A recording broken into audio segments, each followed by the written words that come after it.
Here's my index card, front, back. So my topic will be about should college athletes be paid and the reasons for them to be paid and not to be paid. So first, full ride scholarships do not exist.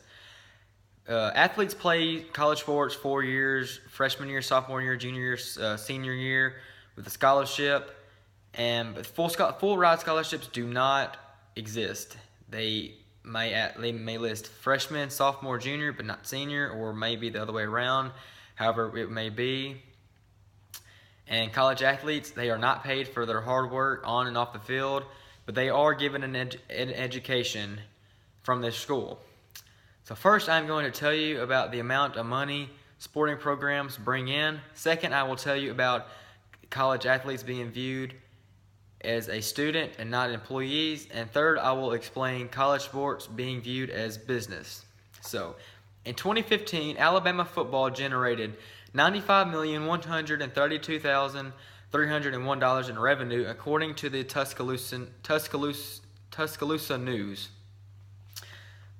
So $95 million is an extreme amount of money, but the players who earned this were not given a penny from it. You may say, well, they're given scholarships. Yes, they are given scholarships, but full ride scholarships don't exist, so they are paying the school to play football there. And the only thing they are given is a room and food, and that's basically it, and a chance to play on the team and get fame for playing on the team. Scholarships for rooms and books, and no pocket money. They're not given pocket money to go say, hey, I like this watch in the mall, I'm going to go buy it. No, they have to work on side jobs in order to buy a watch, shoes, or any type of clothing they would like. And then athletes have a watered down education. So another thing is when they get scholarships, it's not for a full, well, it's for a full degree, but they're not learning as much because let's say you have a star running back. If he doesn't have the grades and he can't play against the number one team in the nation coming Saturday, then that makes the school's going to look bad. So they're going to help him out and they're going to water down his education as much as they can for him to pass. And athletes can also lose scholarships by injury, or if they're not producing very well, they can lose scholarships and be forced to leave college if they don't have the means to pay. But when I'm saying I'm leaning on the edge of that they should be paid, well, it's also a personal choice, and it's just something they would like. It's a dream for them to do, because college athletes, they're not being forced to play sports. College is for straight getting my education to get a degree, to get a good job in the future, to raise a family for. College athletes, they are playing for themselves and for fun, people may view it as. Now that I have told you about the amount of money programs bring in, I will now tell you how students are viewed as students and not employees. They are not covered by general labor laws. General labor laws, they may put a time limit on how much a player can be practiced if they were covered by this, if they were paid. So let's say a team wants to practice 40 hours a week. They practice 40 hours a week, but if they were covered by general labor laws, they only could practice, let's say, 20 hours a week, then they would have to cut back, and they would have to cut a lot of practice time down in order to get these students to be paid.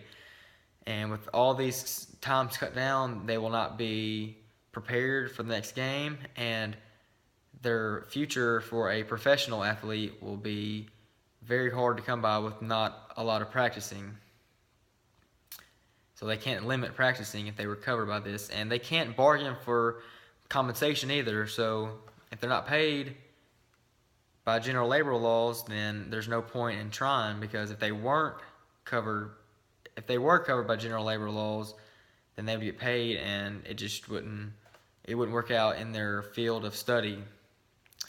So now that I have told you about students not being covered by general labor laws and being viewed as a student, I'm going to tell you about college sports being viewed as businesses.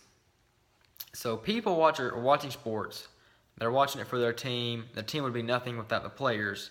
They're paying their money to the university to watch the teams, hint to watch the player play their sport. And so once that all happens, the players are getting nothing back from this. So it's not fair to the players, and they are forced side jobs to feed themselves. Well, you're saying that's not fair to them, but it is a choice. They're not forced to play it. They're playing it for their own goods, whether it's going to work out for them in the future or they are going to play their, say, 4 years at college and then quit.